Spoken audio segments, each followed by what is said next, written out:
Alright guys, welcome back to another episode of Tap Industries, where today we're doing a quick review on a cheap eBay purchased Valve Spring Compressor. There's some negative reviews out there. I mean, it's not the highest end tool, which you can't expect at the price point.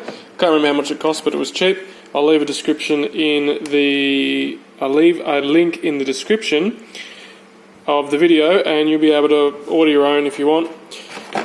I think it's fine. For my purposes, I used it on a small motorbike engine, the AG 200 build series. Check that out if you want. I'll leave a link in the description for the video. But it's a pretty simple little tool. Comes with 5 different sized heads for the different valves you might come across. Like I said, it was perfect for my little AG 200. If you were using it on a bigger engine, like a V8 multi-valve, it would be very slow because you've got to hand wind each one in. There's no quick release, there's nothing like that. They do tend to want to spin on the valve tops, but I was very happy with it for the price. It got me out of trouble.